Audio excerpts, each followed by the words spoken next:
Setelah itu kita berjanji,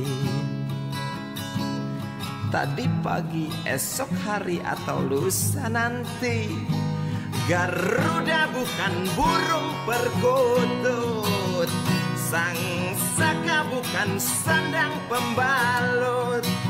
Dan coba kau dengarkan, Pancasila itu bukanlah rumus kode buntut yang hanya berisi harapan, yang hanya berisi khayalan. Ya, para pemirsa yang budiman, kita berjumpa lagi dalam siaran podcast Aliansi Kebangsaan bertajuk Saatnya Cendekiawan Bicara. Siaran podcast ini hasil kerjasama Aliansi Kebangsaan dengan Forum Rektor Indonesia, Akademi Ilmu Pengetahuan Indonesia, AIP, Asosiasi Ilmu Politik Indonesia, AIP juga, dan Harian Kompas. Nah, kali ini kita akan diskusi santai, serius tapi santai, di suatu topik yang seharusnya menggembirakan, seharusnya menyenangkan, tapi mungkin kali ini dengan nada yang agak prihatin bahkan merisaukan tentang demokrasi kita, realitas demokrasi kita saat ini. Jadi sebelum kita mendiskusikan topik ini, saya akan perkenalkan dulu dua narasumber kita yang luar biasa yang sudah hadir saat ini. Yang pertama, Oki Madasari, PhD. Biasa akrab kita panggil Mbak Oki. Seorang ilmuwan, akademisi dari alumni Universitas Gadjah Mada, Visipol, kemudian juga alumni dari Universitas Indonesia. Dan beliau mendapatkan gelar PhD-nya dari National University of Singapore. Mbak Oki juga kita kenal seorang budayawan, seorang sastrawan, dan seorang novelis. Dan kegiatannya banyak sekali. Terima kasih Mbak Oki. Terima kasih Pak Manuel. Yang kedua, tokoh kita ini Bung Lukas Luarso. Bung Lukas ini bagi Bapak Ibu, para pemirsa yang sempat mengalami transisi dari era represi Orde Baru ke era awal reformasi, pasti mengenal beliau. Ini salah satu pelaku di sana gitu. Beliau adalah salah satu pendiri dan ketua Aliansi Jurnalis Independen. Itu pada saat itu ketika AJI didirikan itu semacam alternatif luar biasa terhadap PWI. Satu institusi yang sudah sangat mapan sekian lama, tapi kita tahu PWI itu tidak lebih tidak kurang bagian dari kooptasi kekuasaan. Dan Bung Lukas dan kawan-kawan pada saat itu berani mendirikan AJI dan juga terlibat dalam aktivitas pada awal reformasi. Jadi sekarang kalau demokrasi kita begini-begini, ya Bung Lukas ikut bertanggung jawab. Baik, Bung Lukas juga sebagai wartawan, juga akademisi, melanjutkan studi dan mengambil master di Universitas Maryland di Amerika dengan spesialisasi apa, Bu? Media Law and Ethics, tapi itu sebenarnya non gelar, Bang. Itu program Humphrey Fellowship. Humphrey itu. Setahun di University of Maryland mendalami Media Law and Ethics. Oke. Jadi pantas Bung Lukas untuk berjalan. Baik, para pemirsa sekalian, Bung Lukas dan Mbak Oki. Dulu ketika awal reformasi, kita begitu optimis dengan prospek demokrasi di Indonesia gitu. Setelah kita bandingkan dengan 30 tahun pengalaman represif otoriter Orde Baru gitu ya. Begitu kita awal reformasi, kita melakukan langkah-langkah revolusioner, 4 kali amandemen konstitusi, kita mengubah desain ketatanegaraan kita menciptakan lembaga-lembaga negara yang baru dalam kerangka menciptakan check and balances. Semua itu bagian dari upaya kita untuk mendorong proses demokratisasi. Dan bahkan juga kita untuk pertama kali sejak tahun 2004 kita mengadakan pemilihan umum secara langsung. Ini suatu langkah maju yang luar biasa, bahkan dianggap itu sesuatu yang fundamental gitu. Dan seluruh dunia, para pengamat, berbagai pemerintahan di dunia menganggap bahwa Indonesia sedang dalam track yang benar menuju proses demokratisasi. Bahkan dikatakan waktu itu ya, awal reformasi, Indonesia akan menjadi negara demokrasi terbesar nomor 2 di dunia. Nomor 3. Nomor 3 ya, sorry, thanks. Harapan itu begitu besar gitu. Tetapi yang terjadi setelah 25 tahun, hanya butuh waktu 25 tahun, semua harapan itu seakan-akan sirna gitu. Terutama 10-15 tahun terakhir ini. Semua optimisme kita, harapan kita tentang demokratisasi yang akan tumbuh dan menjadi tren positif di Indonesia itu tiba-tiba seperti apa ya? Runtuh gitu ya. Berbagai indeks, kalau kita pakai indeks-indeks resmi ya, dari Economic Intelligence Unit, Freedom House, itu semua menunjukkan indeks kita merosotnya luar biasa gitu. Sampai apa yang mereka sebut sebagai demokrasi cacat gitu ya. Bahkan Thomas Power dan Eva Warburton itu menulis buku judulnya itu Demokrasi in Indonesia from stagnation to regression gitu. Jadi bukan hanya mandek bahkan tapi juga mundur. Kira-kira ini yang kita ingin persoalkan itu. Mengapa sesuatu yang tadinya begitu besar harapan kita, optimisme kita bahwa kita sedang menuju demokratisasi dan semua persyaratan legal sudah kita penuhi gitu. Tiba-tiba dalam hanya waktu 10 dan 5 tahun terakhir ini berantakan semuanya itu. Ini kira-kira yang kita ingin tanya. Barangkali saya ingin ke Mbak Oki dulu ya. Ada orang mengatakan begini Mbak Oki ya, bahwa kemerosotan demokrasi ini itu gejala universal gitu ya. Tidak hanya di Indonesia gitu. Di Amerika muncul tokoh seperti Trump, di Eropa Barat, Le Pen dan seterusnya. Apakah Mbak Oki bisa menjelaskan itu? Apakah harapan kita terlalu berlebih kepada tokoh gitu? Mereka ini naik menurut ironi ya, kalau menurut Bung Lukas itu, ironi demokrasi itu, para pemimpin ini kita pilih melalui jalan demokrasi. Pemilu yang fair gitu. Yang muncul sesudah hasil pemilu yang fair itu justru tokoh semacam itu. Bagaimana Bang Oki? Ya, kalau kaitannya dengan tokoh-tokoh global kita mungkin bisa mulai dari yang terkini saja, kemenangan Trump. Ya. Dan kemudian kemenangan Prabowo di Indonesia. Ya. Nah, dua figur ini saya melihat masih ada imajinasi publik terhadap tokoh kuat. Jadi masih ada bayangan, ilusi bahwa tokoh kuat itu sosok yang akan bisa menyelamatkan mereka dari kesulitan hidup. Tokoh kuat yang akan melindungi dari berbagai ancaman. Dan kadang ancaman, narasi tentang ancaman itu pun sengaja diciptakan.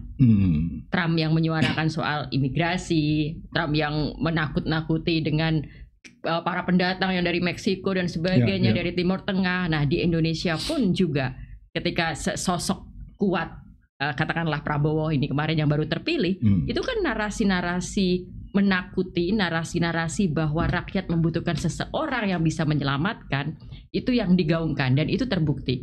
Lalu yang kedua, kalau kita bicara Trump dan kemenangan Prabowo, kita juga melihat ada tawaran yang seolah-olah itu menjadi solusi instan.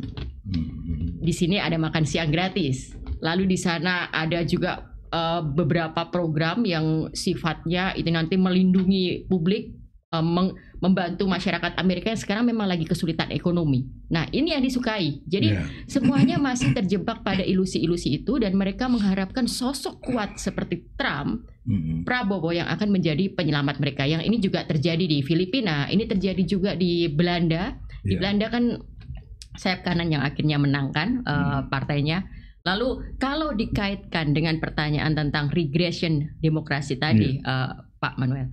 Jadi kata-kata tiba-tiba itu sebenarnya tidak tepat juga. Karena kemerosotan demokrasi kita itu tidak terjadi dalam satu malam. Tidak juga 1 bulan. 10 tahun itu sebuah waktu yang cukup panjang. 10 tahun kalau kita sekarang track ke belakang, desain yang dilakukan, strategi yang dilakukan untuk memperosotkan demokrasi itu tahap demi tahap. Nah, yang dilakukan Pak Jokowi dalam setahun terakhir itu jelas dia melemahkan institusi-institusi demokrasi. 5 tahun terakhir.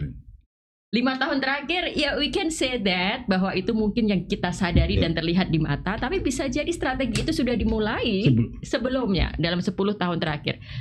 Revisi Undang-Undang KPK itu kan tidak dalam 1 malam, kita tidak hanya melihat saat pengesahan, tapi proses negosiasi sebelumnya. Sudah ada demonstrasi publik yang menolak berkali-kali sampai akhirnya tiba-tiba kemudian disahkan. Nah, itu kan tidak terjadi satu malam. Jadi sudah ada rancangan untuk menuju itu. Lalu kita bicara pelemahan MK, lalu sekarang kita bicara soal ketiadaan oposisi yang kuat. Kita bicara juga soal bagaimana sudah tidak ada institusi publik yang melakukan check and balance terhadap politik kita, terhadap sistem politik kita.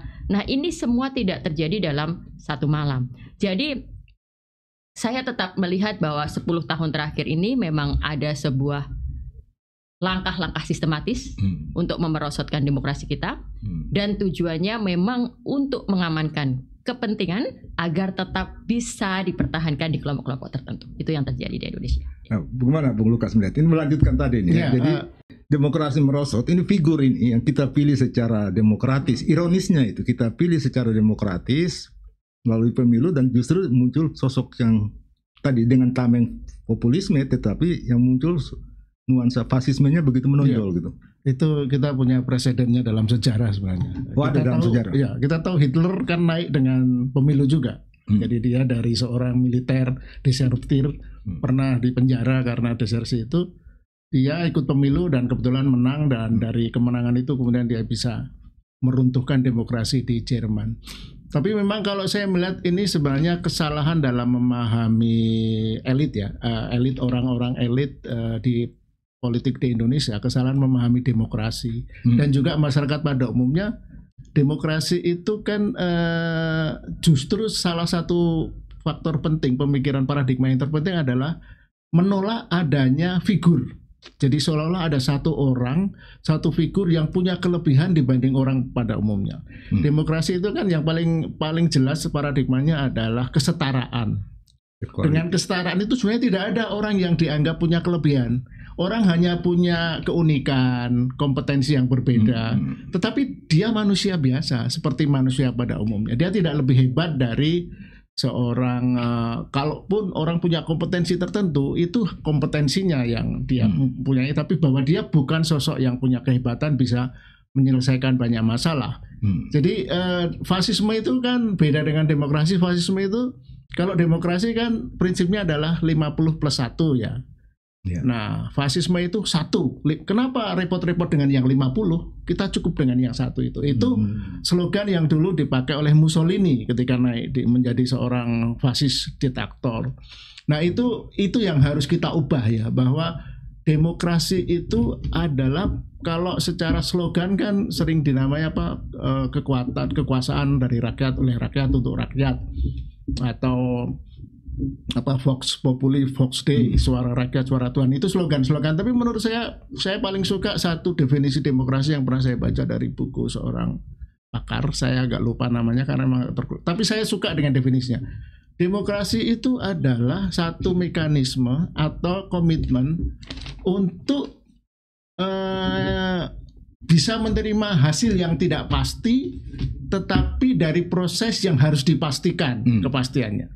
Jadi gini, ini saya coba definisi ini coba saya tabrakkan dengan apa yang sudah dilakukan Jokowi ya 5 tahun terakhir ini ya, khususnya di pemilu 2019 dan 2024. Ya. Jadi Jokowi itu justru merusak kepastian proses demi agar dia pasti menang.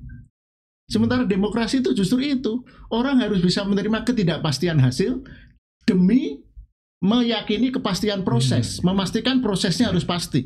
Jadi aturan main dan ibaratnya main bola lah. Kan main bola itu wasitnya harus fair, penjaga garisnya, kemudian juga dengan aturan-aturannya gitu, lapangannya juga. Tetapi dengan kepastian itu, proses itu, orang bertanding dengan fair gitu. Dan hasilnya tapi tidak pasti, memang saya bisa menang bisa kalah. Nah, contohnya yang di Amerika tadi yang sudah disinggung, Trump itu bisa menang dari di Amerika, bagusnya kepastian prosesnya itu terjaga lah, relatif terjaga, kecuali tahun 2014 ya, dengan adanya skandal Cambridge Analytica. Nanti kita bisa elaborasi di bagian nanti bagaimana dia waktu itu Trump didukung oleh anasir-anasir Rusia ya. kemudian juga ada Cambridge Analytica itu bisa menyalahgunakan dunia digital untuk mempengaruhi proses ini. Nah itu nanti bisa kita diskusikan soal digital ya. Ya jadi begini, antara tadi dari Mbak Oki ke Bung Lukas tadi ya, struktur kita ini kok rapuh gitu ya. Kita kok kelihatannya seorang tokoh muncul begitu kuat, figur kuat, dan dia bisa merusak itu apa dalam waktu singkat sistem dan struktur yang sudah terbangun. Tadi kan kita mulai tadi bahwa di awal reformasi itu yang kita ingin bangun itu struktur dan sistem yang kuat. Kita melalui amandemen konstitusi, kita membangun struktur-struktur baru, desain ketatanegaraan baru, menciptakan lembaga-lembaga kenegaraan baru yang tadi Mbak Oki sebut, KPK misalnya. Itu kan produk reformasi sebagai bagian dari check and balances itu. Kenapa struktur yang kuat ini yang sudah kita amandemen, yang kita ciptakan melalui bisa rapuh begitu berhadapan dengan tokoh yang tiba-tiba muncul begitu saja dan di luar bayangan gitu. Iya, menurut saya kalau boleh menambahkan itu pertarungan abadi antara pendekatan kultural dan struktural kan. Iya. Jadi kecenderungan autokrasi itu kan lebih mementingkan struktur. Jadi sistem dan sebagainya. Tapi sistem itu kan sebenarnya mudah sekali diakali, dimanipulasi. Nah kebetulan memang kalau saya boleh sedikit menganalisis kenapa yang sampai disampaikan Mbak Oki tadi ya. Kenapa tokoh sekarang lebih utama ketimbang konsep struktur ya. Itu karena memang core diskusi kita ini era digital itu ikut mempengaruhi. Jadi selera publik itu sekarang dipengaruhi oleh dunia digital ini. Ikut hadirnya pemain baru grassroots. Jadi grassroots itu masyarakat pada umumnya itu sekarang memiliki platform yang sama dengan tokoh-tokoh pemikir, cendekiawan, akademisi. Jadi dulu kan umumnya memang demokrasi itu betul-betul permainan elit sebenarnya. Sejak zaman Athena sampai zaman-zaman demokrasi yang saya namakan demokrasi manual sebelum demokrasi digital. Waktu itu kan informasi itu kunci demokrasi itu menggunakan media-media manual, koran atau mungkin radio dan itu kan sebenarnya medium elit juga masih. Siapa sih yang waktu itu bisa langganan koran, bisa punya TV, kan nggak banyak. Tapi dengan platform baru media digital ini, media sosial, nah grassroots ikut bermain dalam permainan politik. Permainan yang tadinya elitis menjadi lebih bernuansa grassroots. Semuanya ikut bicara, semuanya punya platform dan akhirnya memang ini menurut saya transisi yang mungkin butuh 10-15 tahun lagi untuk bisa dilewati ya. Di Amerika pun, apalagi di level Amerika pun bisa Trump yang badut kan sebenarnya itu bisa menang di Amerika yang konon demokrasinya paling mature, paling matang gitu. Nah kalau di Indonesia bisa menghasilkan Jokowi kan kita terlena semua waktu itu. Kita pikir ini orang, kita tidak mempersoalkan bahwa Jokowi itu plonga-plongo, deso, tapi kan kita karena terpukau dengan wah ini humble gitu. Kan kita tidak tahu kemudian dia menjadi monster seperti itu. Ya, jadi Bung Lukas, jadi berarti paradigma lama kita memahami demokrasi dan politik ini berubah total. Harus berubah. Dulu kita membayangkan struktur, kultur, aktor gitu ya. Sekarang berubah ini dengan dalam tanda petik intervensi teknologi dan demokrasi digital. Oke ya, jadi kita misalnya sebenarnya ini bukan fenomena baru ya. Kita ingat tahun 80-an itu Anthony Giddens bicara di Eropa tentang fenomena post-parliamentary politics. Nah, dia sudah bicara di sana gitu. Ketika lembaga-lembaga mapan seperti parlemen, kabinet, partai itu ternyata tidak lebih tidak kurang extension dari kekuatan oligarki, kekuatan di luar dirinya gitu. Sehingga muncul respons dari publik, muncullah kekuatan-kekuatan baru yang dia sebut apa itu? Fenomena post-parliamentary demokrasi itu muncul kekuatan-kekuatan baru yang disebut political agency itu ya. Mula-mula seperti LSM, pers, berbagai aktivitas. Lama-lama mereka bisa jadi partai juga seperti Green Party gitu. Dan pengaruhnya makin lama makin membesar gitu. Ini fenomena itu hanya sekarang berkembang menjadi nyata ini. Yang digital demokrasi itu. Kita di Indonesia ngalami gitu. Di Arab Spring. Nah, barangkali Mbak Oki yang sebenarnya saya tahu pasti terlibat secara aktif di situ dan bisa menjelaskan fenomena ini. Jadi gini, Pak Manuel, tadi yang menarik tadi Pak Manuel menyebut bahwa ternyata demokrasi kita serapuh itu, gitu, institusi kita serapuh itu.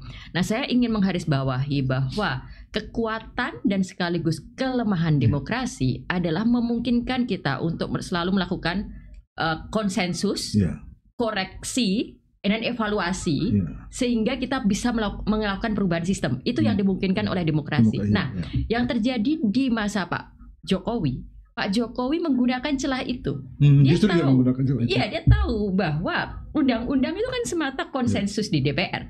Betul. Bisa diubah. Jadi kalau ternyata undang-undang KPK itu berbahaya untuk kepentingan elit, ya kita ubah undang-undangnya. Ketika kemudian aturan undang-undang yang mengatur aturan di Mahkamah Konstitusi itu juga undang-undang tentang syarat minimal usia. Nah, bisa diubah juga karena itu kan juga konsensus di DPR. Itu part of demokrasi. Gitu. Jadi ketika kita mau mempertahankan demokrasi karena itu adalah medium publik, medium kita untuk bisa melakukan koreksi, evaluasi. Ternyata elit yang punya kepentingan memanfaatkan jalan yang sama untuk melakukan kepentingannya itu, untuk mengamankan kepentingan itu. Jadi Pak Jokowi betul-betul melakukan proses perusakan demokrasi melalui cara yang legal, berdasarkan aturan hukum dan berdasarkan prinsip demokrasi juga. Nah, tapi ini bukan berarti kemudian demokrasi menjadi sesuatu yang tidak lagi layak dipertahankan atau ini harus kita tinggalkan lalu kita kembali ke feodalisme atau fasisme. Tidak, kita tetap mempertahankan demokrasi karena kita percaya hanya di dalam sistem demokrasi publik mempunyai kesempatan, memiliki suara, memiliki hak untuk turut menentukan arah. Nah, jadi dalam situasi sekarang kita, maka yang harus kita lakukan, kita harus terlibat lebih aktif, kita harus turut mengintervensi. Kita tidak bisa membiarkan elit-elit itu yang kemudian menyetir arah demokrasi kita. Jadi memang upaya untuk terus memperbaiki sistem demokrasi, upaya untuk terus re-evaluating, lalu kemudian mencari apa yang kemarin salah, apa yang terus diperbaiki, ini harus dilakukan. Kalau kaitannya sekarang bahwa kita hidup di era yang berbeda dengan adanya teknologi informasi dan sebagainya, itu makanya kita juga harus melakukan terobosan-terobosan baru mempertahankan demokrasi melalui medium-medium itu. Jadi saya orang yang percaya begini, Pak Manuel, Mas Lukas dan benar-benar aktivis senior yang generasi saya look up to gitu. Tapi di titik yang bersamaan kita juga harus tahu zaman sudah berubah. Kita sudah tidak bisa lagi meromantisasi era perjuangan kita di masa lalu. Jadi artinya gini, Pak Manuel. Tahun 98 kita berhasil meruntuhkan rezim Soeharto 32 tahun. Aktivisme 98, demonstrasi yang terjadi di 98 itu tetap menjadi momen bersejarah yang kita akan pelajari, kita akan teladani. Namun kita tidak bisa lagi mengcopy paste, sekedar meniru, meromantisasi apa yang kita lakukan di tahun 98 itu. Kita harus terus mencari model baru perlawanan, mencari model baru untuk mempertahankan demokrasi kita. Makasih Mbak Oki, ini bagus sekali. Saya mau coba ulangi lagi ya, garis bawah gitu. Tadi apa yang Mbak Oki sampaikan ini ya, bagaimana kekuasaan itu bisa memanipulir hukum untuk melanggengkan kekuasaan. Ini kebetulan Pak Bung Lukas juga ya. Saya baru baca itu laporan dari World Justice Project yang 2024 yang terakhir itu. Indeks yang mereka menentukan apa yang mereka keluarkan tentang berbagai negara Indonesia di dunia. Ini persis yang disampaikan Mbak Oki barusan. Jadi apa yang fenomena yang disebut sebagai legalisme otokratik itu. Kebijakan politik hukum diarahkan untuk menopang kekuasaan. Jadi bukan sebaliknya gitu, hukum membatasi kekuasaan, tapi justru hukum untuk memberi basis legal kepada kepentingan politik gitu ya. Dan itu banyak contoh tadi, KPK, di MK gitu ya, fenomena otokratik legalisme ini gitu. Dan yang mengerikan itu kita baca laporan ini World Justice Project yang terbaru itu ya. Mereka lihat bagaimana kekuasaan itu mengintervensi hukum. Dan akhirnya mereka melihat itu korelasi antara hukum dan demokrasi Indonesia itu, kita ini dikatakan di situ punya tendensi kembali ke pemerintahan yang otoritarian gitu. Ini sesuatu yang sebenarnya merisaukan gitu ya. Ini orang luar yang laporan resmi dari luar gitu. Bung Lukas melihatnya bagaimana gini? Iya, menurut saya memang demokrasi ini di dalam kultur kita yang feodal itu memang sesuatu yang baru saya rasa. Ya walaupun ada di beberapa wilayah tentu yang punya demokrasi lokal yang intinya, tapi secara perspektif modern itu tidak cukup basis basis kultural kita tidak cukup ya. Sebenarnya kan gini, Jokowi itu kan rusak 5 tahun terakhir kan, periode kedua kan. Periode pertama masih oke lah. Dia masih anak saya lebih suka jualan pisang sama martabak gitu, mereka nggak suka politik. Tapi itu dengan semua berubah. Jadi Jokowi itu juga dibentuk kulturnya gitu. Jadi dia mulai melihat kekuasaan itu begitu menggiurkan dan ketika dia harus dibatasi 2 periode dan sementara dia lagi menikmatinya dan dia kemudian merancang segala aturan yang sifatnya legalistik di otak-atik itu menaruh pamannya Gibran dan sebagainya. Itu berarti karena problemnya adalah ini salah satu paradigma demokrasi yang menarik yang harus saya perlu sampaikan adalah kita harus jangan ada niat baik dalam politik. Jangan ada niat baik dalam politik. Jangan. Demokrasi itu justru muncul, demokrasi modern dari era pemikiran Enlightenment kan, bahwa kekuasaan itu tends to corrupt. Iya, Lord Acton. Jadi kita harus berprasangka orang yang berkuasa pasti korup karena itu kan tradisi zaman monarki, zaman feodal, dan kesalahannya adalah kita mempercayakan kepada sosok figur. Itu kesalahan pertama. Yang kedua, kita juga punya niat baik. Ingat nggak? Sorry nih kalau saya nyebut Gunawan Muhammad yang menangis dan dulu kita kan dengan niat baik Mas Bun Tempo. Dia menyesal telah memilih Jokowi. Kesalahannya di situ karena kita punya niat baik untuk menyerahkan kepengelolaan negara ini pada satu sosok yang kebetulan saat ini Jokowi. Saat itu Jokowi ya. Jadi jangan politik itu harus dipahami sebagai kekuasaan niat buruk. Nah, dengan itu harus dikontrol, makanya ada pemilihan kekuasaan, ada checks and balance, kemudian ada kontrol dan itu adalah yang benar itu seperti itu. Demokrasi harus seperti itu tuh. Karena orang mudah berubah, maka kalau orang berubah jangan sampai dia berubah menurut seenaknya semua gue. Contoh Hitler tadi. Dan sekarang Jokowi ini terjadi. Siapa sih yang ngira Jokowi bisa begini gila kuasa ya? Atau memang dia hebat? Enggak, saya kira enggak. Jadi dia tidak gini. Pemahaman hebat harus gini. Orang disebut karismatik, hebat, punya pengaruh itu kalau dia meninggalkan sesuatu yang last long time kan. Karena kebaikan, karena pemikiran. Ini yang ditinggalkan apa? Bisa mengubah penjual pisang goreng menjadi wakil presiden. Itu karena akal-akalan, akal bulus. Itu karena keburukan. Itu tidak kita sebut hebat itu. Hebat itu George Washington. Dia bisa menjadi raja Amerika kalau mau. Tapi dia sendiri waktu itu belum ada konstitusi Amerika yang membatasi kekuasaan. Tapi dia dengan sadar memilih karena dia tahu belajar dari sejarah. Saya bisa menjadi kaisar yang diktator kalau saya terus berkuasa. Maka saya memutuskan untuk membatasi hanya periode kedua. Dan kemudian Amerika baru sadar beberapa ratus tahun kemudian ketika presiden siapa itu yang satu-satunya presiden Amerika yang 3 bahkan 4 periode yang perang dunia kedua itu bukan yang cacat itu karena waktu itu perang dunia kedua dia bisa terpilih 3 periode bahkan 4 periode, yang periode keempat hanya beberapa bulan.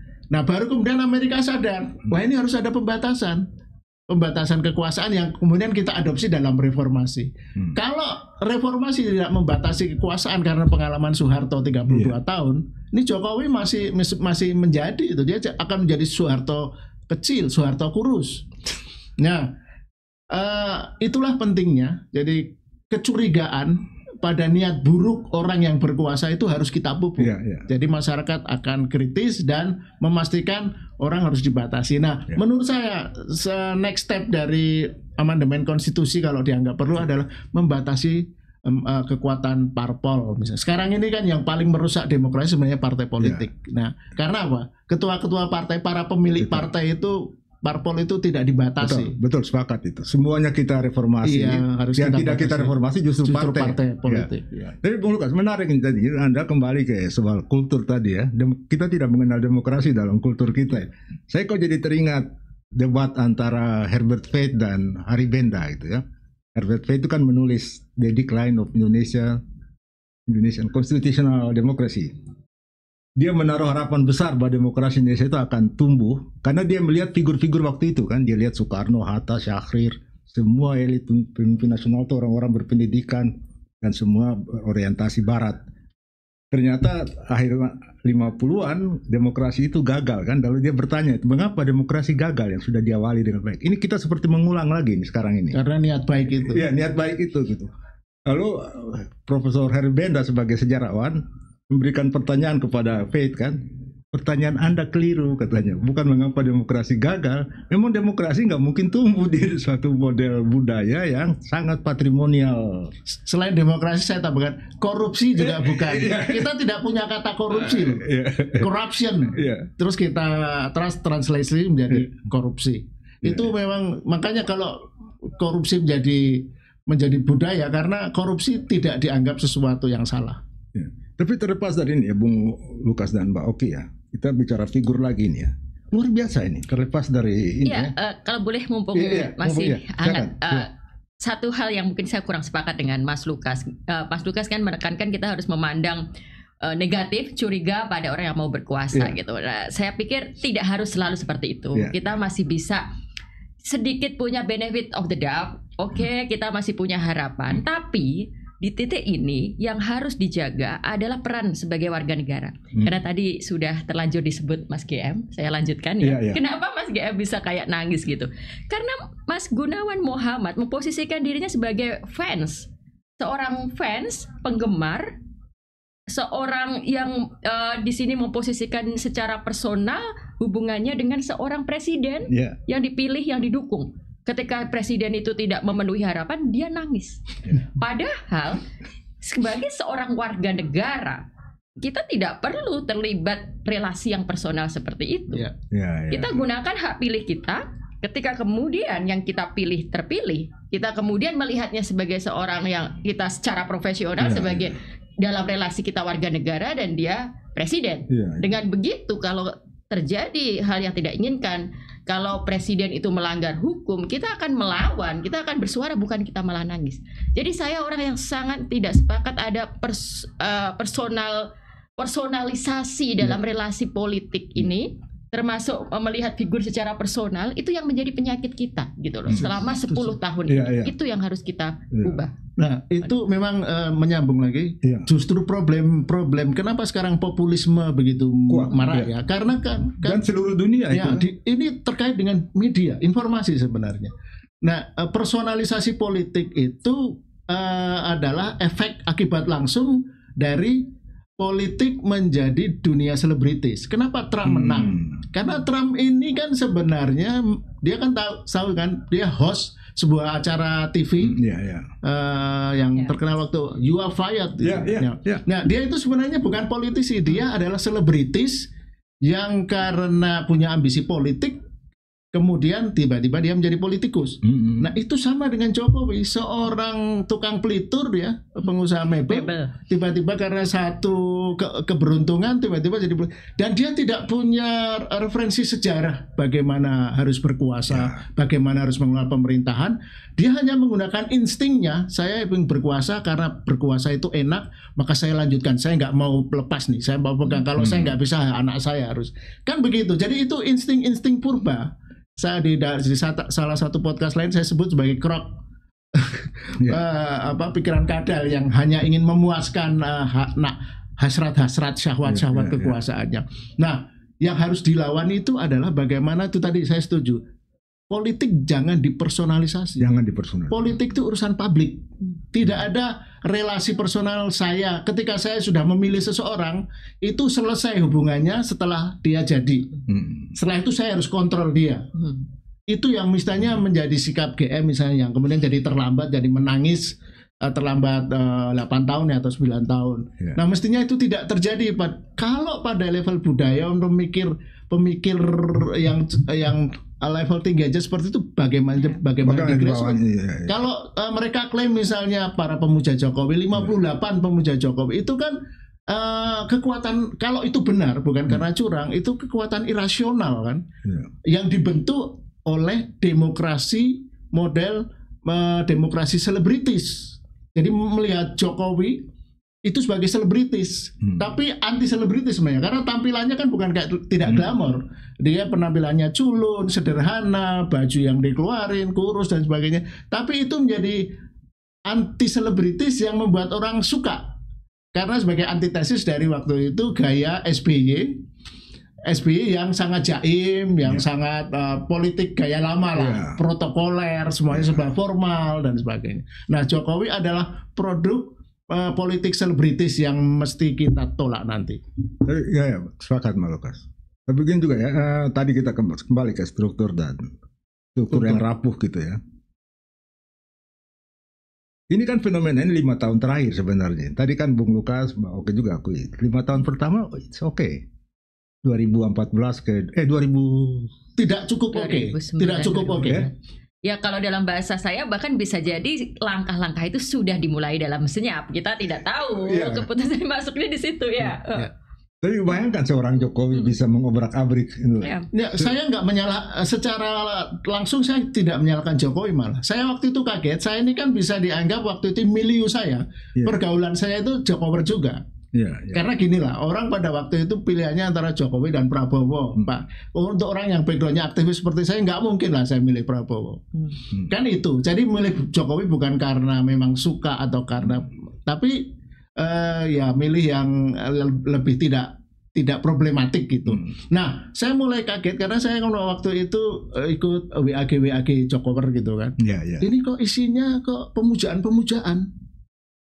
Jadi orang hanya saling menyelamati kalau ada yang jadi komisaris, orang yang kemudian jadi staf khusus. Jadi orang-orang yang mendukung Jokowi garis depan, para relawan itu, relawan elitnya, itu berharap dapat sesuatu dari kekuasaan Jokowi. Nah, saya mulai melihat, wah ini nggak bagus untuk demokrasi. Saya pikir orang-orang yang mendukung Jokowi itu seperti saya, tipikalnya, atau orang yang independen, orang yang tidak tertarik pada bergabung ke kekuasaan gitu ya. Nah tapi saya mulai melihat wah ini nggak bagus ini. Jadi saya bahkan kemudian di remove dari WAG yang seperti itu karena saya mulai kritis saat itu, mempersoalkan kenapa teman-teman aktivis yang cendekiawan juga ini gaya perilaku politiknya menjadi kayak para pemuja selebritis gini. Jadi Bung Lukas, kenapa kita dari awal 5 tahun pertama kita nggak bisa mendeteksi, Mbak? Ya itu mungkin Pak Manuel aja. Kalau saya mendeteksi sejak awal. Tulisan saya tadi saya menangkap ada kesan tidak berdaya. Saya mula-mula memuja Jokowi. Karena semuanya pada waktu itu 5 tahun pertama Pak Manuel, kalau kita bisa sekarang re-evaluating, kita melihat lagi itu banyak yang tertidur. Aktivis, cendekiawan, intelektual, media, itu semuanya masih terbius oleh segala kepalsuan, segala narasi, segala mitos dalam bahasa saya yang sengaja diproduksi oleh Jokowi. Itu yang terjadi di 5 tahun pertama. Saya masih ingat sekali ketika demo Omnibus Law misalnya, teman-teman mahasiswa yang demo malah dituduh macam-macam. Jadi termasuk para aktivis, para senior cendekiawan itu mereka mengkritik yang demo pada masa itu. Lalu demo revisi Undang-Undang KPK semuanya juga masih terdiam. Jadi memang apa yang kita pelajari dari akhirnya periode yang telah berlalu ini sebuah pelajaran besar untuk cendekiawan, forum ini namanya Suara Cendekiawan, intelektual, aktivis, media untuk otokritik pada dirinya. Jadi jangan sampai terpukau dengan narasi-narasi tertentu yang diproduksi oleh pihak penguasa. Sekarang kita bisa tanya nih kepada teman-teman media misalnya.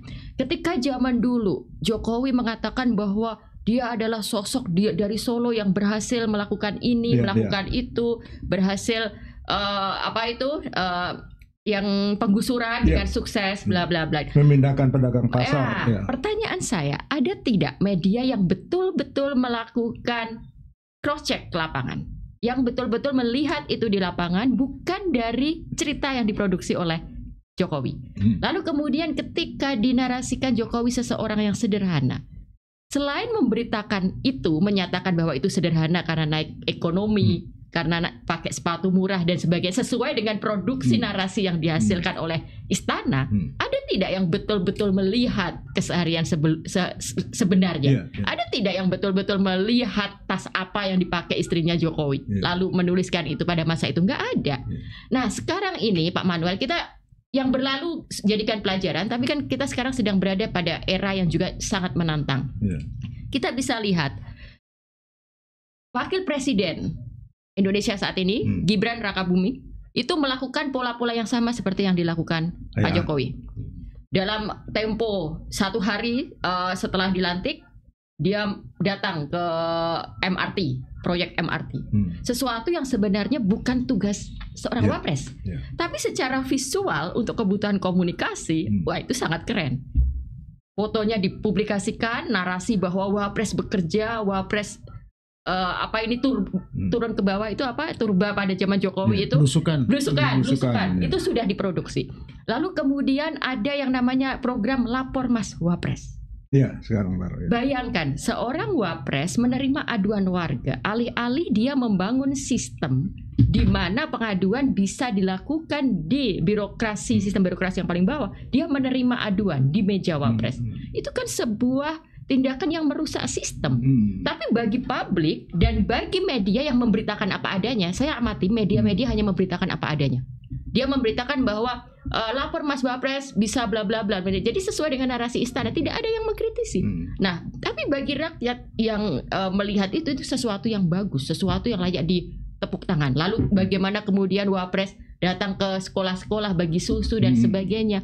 Nah, ini kan semuanya langkah-langkah populis yang memang hanya bertujuan untuk menggiring opini publik tertentu, menggiring emosi masyarakat sehingga semuanya simpati pada wakil presiden ini gitu. Jadi jangan salah, kita sekarang sedang berhadapan dengan situasi yang jauh lebih pelik dibandingkan 10 tahun yang lalu. Jadi periode Pak Jokowi kita jadikan pelajaran, tapi yang sekarang ini yang harus kita sama-sama juga perhatikan. Tapi itu pelajaran juga buat orang-orang seperti Mas Lukas dan Mbak Oki sebagai representasi cendekiawan, representasi kelas menengah, representasi civil society gitu. Kok bisa gitu ya? Pada suatu periode seluruh civil society kita ini terkecoh gitu. Itu konsekuensi yang menurut saya itu fase pertama media sosial ya. Karena kalau bilang media tadi gini Mbak Oki ya, sebenarnya saya sebagai orang media itu juga sudah menilai peran media sebagai agenda setter itu sudah hilang sebenarnya. Jadi nggak terlalu penting. Iya, sudah hilang. Karena orang tidak mengkonsumsi media tradisional lagi.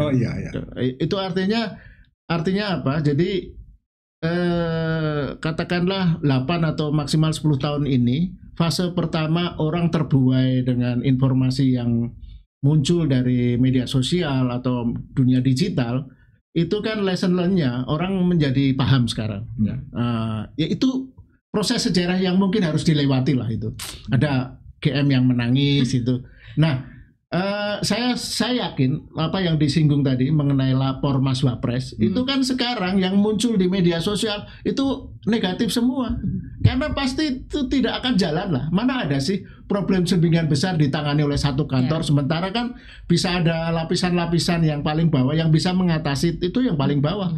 Kalau di atasnya sistemnya udah bener, kasus ini nggak perlu selesai. Yang paling banyak dilaporkan apa? Kasus tanah kan?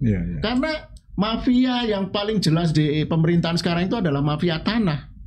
Karena kementerian ATR-nya sendiri adalah sarang mafia itu sendiri. Nah, itu diselesaikan kalau misalnya kantor, mestinya presiden lah ya, Wapres ini, itu membuat aturan yang jelas, satu policy yang tegas tentang reformasi agraria, selesai itu. Nggak perlu orang datang mengantri, dibatasi sehari ada berapa orang itu harus lapor. Yang terjadi di media sosial adalah cuplikan-cuplikan video foto bagaimana orang merasa sia-sia buang-buang waktu dan tidak ada kasus yang bisa diselesaikan karena fungsi lapor Mas Wapres itu cuma mendelegasikan ke bawah. Nah, yang rusak memang di bawah itu. Kenapa yang di bawah rusak? Karena itu struktur yang memang sudah rusak. Bung Lukas, dan juga Mbak Oki ya. Tadi Mbak Oki menekankan berulang-ulang kemampuan rejim yang lalu itu memproduksi isu-isu yang kemudian bisa mempengaruhi opini publik gitu. Nah, maksud saya gini, apa seorang Jokowi sendirian? Atau saya mengandai-andai, apa ada kekuatan lain yang lebih besar di situ, di baliknya itu? Ya, jadi yang merancang semua skenario ini. Setiap kekuasaan itu selalu butuh untuk memproduksi, untuk memfabrikasi narasi, mitos. Karena dengan begitu mereka bisa mengontrol kekuasaan. Untuk memproduksi itu semua tidak bisa dilakukan oleh satu orang saja, tidak bisa dilakukan oleh presiden saja. Pada masa Jokowi itu dilakukan dengan dukungan media, dengan legitimasi dari kelompok intelektual, dengan kekuatan buzzer sosial media. Jadi zaman sekarang pun memang sosial media jadi alat perlawanan, tapi juga sekaligus itu diintervensi dengan kehadiran buzzer-buzzer. Jadi segala kekuatan itu yang akhirnya kompak menguatkan, melanggengkan narasi-narasi yang dihasilkan kekuasaan. Nah, sekarang di periode sekarang nih Pak Manuel, saya sangat ingin juga ditarik selalu ke periode sekarang karena ini case yang menarik juga. Ada contoh menarik, kita punya Menteri Luar Negeri yang baru. Di TikTok, narasi yang mendominasi di TikTok. Menteri Luar Negeri kita itu bisa bicara 59 bahasa. Itu di reshare di mana-mana dan banyak orang khalayak kita secara luas percaya. Secara luas percaya. Di versi yang lain dibilangnya bukan 59 tapi 32 bahasa.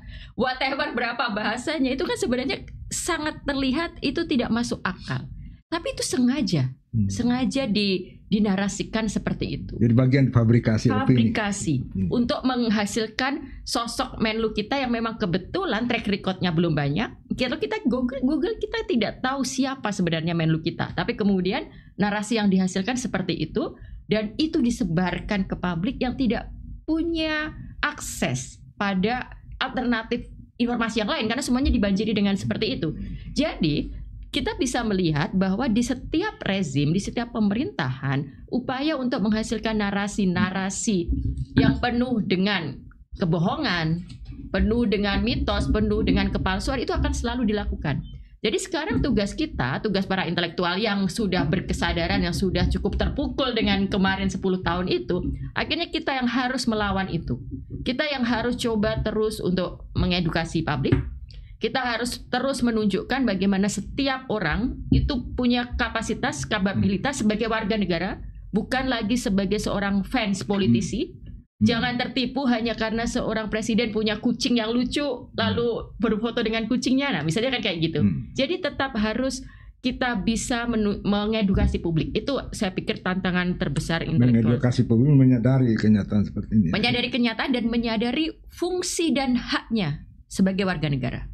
Ya, itu penting menurut saya, bagi saya garis bawah apa yang Mbak Oki sampaikan. Tapi ada kekhawatiran lain bahwa apa yang sudah terjadi 5 tahun lalu, setahun lalu, dan sekarang tadi disinyalir oleh Mbak Oki ini akan berlanjut ini di generasi yang lebih muda ini ya. Ada anggapan bahwa memang akan berlanjut gitu, karena memang skenario dirancang seperti itu gitu. Jadi misalnya isu yang dipakai itu apa? Koalisi besar menyongsong 2045 gitu. Kita memerlukan apa? Keberlanjutan, konsep keberlanjutan. Jadi ini kan mitologi Orde Baru yang dulu kita pakai itu sekarang diproduksi ulang ini. Ya, tapi saya termasuk yang tidak terlampau khawatir dengan itu ya. Itu kan konsep-konsep era media manual kan. Ada konsep media konvensional. Manufacturing consent itu kan. Ada teori bahwa media itu dipakai karena waktu itu media itu kan korporasi, pemiliknya terbatas, konsumsi elit. Ada konsep yang disebut Chomsky yang mempopulerkan, tapi itu konsep dari Walter Lippmann sebenarnya. Pada manufacturing consent, bagaimana media dipakai untuk menggalang persetujuan atau menggalang kesepakatan dari masyarakat luas. Nah sekarang itu nggak bisa karena media korporasi itu tidak bisa lagi sebagai agenda setter seperti dulu. Nah sekarang itu kan setiap individu yang bermain di media sosial adalah media. Jadi jurnalis itu sekarang menurut saya ya sudah profesi yang sudah menjelang punah. Karena everybody is journalist, because everybody is journalist, nobody is journalist. Nah, artinya apa? Kalau saya melihat proses lesson the hard way ya, cara masyarakat belajar secara sulit ya. Dari dulu banyak yang terpukau dengan terpukau dengan spin doktor kekuasaan Jokowi. Nah, sekarang mulai saya rasa perlawanan melalui apa yang disebut netizen itu akan kuat. Jadi benar ada upaya memanipulasi menguasai 56 bahasa, tapi kan di video kemudian terlihat ngomong bahasa Inggrisnya enggak begitu. Ada video terakhir. Artinya ini proses menuju dari yang sifatnya permukaan menjadi substansi nanti. Jadi pendidikan pada grassroots ini terjadi. Pelan tapi pasti. Nah, yang penting Mbak Oki ya, saya kira tugas kalau kita bisa mengklaim sebagai kelompok cendekiawan adalah kita jangan jaim untuk tidak ogah untuk berdebat dalam dunia. Saya sengaja seringkali berdebat di WhatsApp group atau di media sosial itu antara lain untuk jangan sampai pikiran-pikiran banal, pikiran buruk, pikiran fasis itu memenangkan wacana. Peperangan wacana itu sekarang terjadi di level-level mikro gitu, di medsos, di WhatsApp group dan sebagainya. Nah, cendekiawan harus terus berperang dengan itu. Jangan jaga image, jangan itu harus dimenangkan itu. Sepakat. Sepakat. Jadi harus ada, kita rajin memproduksi memproduksi wacana tanding wacana tanding. Tadi Mbak Oki saya kira Mbak Oki sudah rintis melalui analogi itu loh Bang. Politik itu kan kayak tokoh politik itu kayak kita memilih WC umum kan di terminal. Itu kan kotor lah umumnya ya. Nah, itu harus kita pastikan gitu, kita bersihkan dengan selalu membersihkan itu. Baik, Bung Lukas dan Mbak Oki, kita sudah sampai di penghujung siaran kita ini. Barangkali ya kita tadi nada kita pesimis, risau, tapi sebagai warga negara saya kira kita harus tetap memelihara optimisme yang barusan Bung Lukas katakan juga Mbak Oki. Kita harusnya kita lakukan harus sebagai closing statement gitu. Saya mulai dari Mbak Oki. Kira-kira apa yang harapan kita untuk demokrasi kita ke depan ini? Betapapun sulitnya, memang kita harus tetap menjaga harapan. Termasuk kita punya podcast ini hari ini, itu bagian dari upaya kita untuk terus menyalakan harapan. Dan harus diingat begini, Pak Manuel, perlawanan terhadap apa yang tidak benar, perlawanan terhadap segala manipulasi, ketidakadilan harus dilakukan. Karena hanya dengan melakukan perlawanan, harapan itu terjaga. Dan hanya ketika orang punya harapan, maka dia masih melakukan perlawanan. Jadi orang kalau masih mau melawan, itu artinya sebenarnya masih punya harapan. Kalau sudah pasrah, sudah tidak peduli, apatis, nah itu yang berbahaya. Jadi sebagai penutup dari kita, mari terus memelihara harapan sekaligus perlawanan kita. Terima kasih. Bung Lukas, izinkan saya menutup dengan mengutip ungkapan yang dipopulerkan oleh Martin Luther King ya. Kalau nggak salah nih bahasa Inggrisnya begini nih. The arts of the moral universe is long, but it bends toward justice. Jadi kalau diterjemahkan adalah perjalanan semesta kehidupan ini itu sangat panjang, termasuk demokrasi. Tapi perjalanan yang panjang ini selalu menuju ke arah keadilan. Nah, artinya saya optimis dengan itu, bahwa ini proses yang harus dilewati, tapi proses itu tidak deterministik, pasti kita menangkan, harus diperjuangkan, harus dilawan. Nah, dan kalau melalui saya optimis begini ya, ini adalah upaya memperluas pemahaman demokrasi melalui media sosial, dan ketika semua masyarakat punya platform untuk bersuara, nah tinggal kita memberikan masukan agar platform itu digunakan dengan benar. Dan cepat atau lambat kekuasaan-kekuasaan yang tidak memiliki referensi sejarah, orang-orang tidak memiliki referensi sejarah seperti Jokowi, dan saya harapkan Prabowo pendidikannya lebih bagus, Prabowo belajar dari sejarah, tidak ada otoritarianisme, demagogi, dan kekuasaan-kekuasaan yang sifatnya itu akan langgeng gitu. Mereka akan pasti kalah cepat atau lambat. Dan kalau mau ikut dalam sejarah yang benar, ikutlah dalam jalan demokrasi, menjaga kebebasan, keadilan, dan kesetaraan. Terima kasih Bung Lukas. Saya garis bawahi tadi, belajar dari sejarah, tidak ada kekuasaan yang langgeng gitu ya. Kita percaya itu. Baik para pemirsa sekalian, kita sudah sampai di akhir dari percakapan kita yang sangat menarik ini dari dua tokoh yang luar biasa ini yang sudah memberikan kita pencerahan yang luar biasa dari Mbak Oki maupun Bung Lukas. Tidak ada kesimpulan yang bisa saya tarik kecuali kita sama-sama optimis tadi. Harus optimis di dalam kerisauan kita, di dalam keprihatinan kita melihat realitas demokrasi di negara kita saat ini, kita optimis karena bagaimanapun ya Bung Lukas dan Mbak Oki ya, demokrasi ideal itu tidak ada gitu ya. Katanya begitu, yang ada itu hanya di textbook aja gitu. Demokrasi itu utopia yang harus diwujudkan, diperjuangkan. Ya, terima kasih Bung Lukas sekali. Dengan demikian saya menutup percakapan kita kali ini dengan mengucapkan sekali lagi terima kasih kepada Mbak Oki dan Bung Lukas yang sudah berkenan hadir membagi pikiran-pikiran yang mencerdaskan buat kita. Semoga percakapan-percakapan ini bisa memberikan pencerahan bagi kita semua untuk melangkah dan menatap masa depan yang lebih baik lagi. Terima kasih. Terima kasih. Terima kasih, Mbak. Oke. Ya.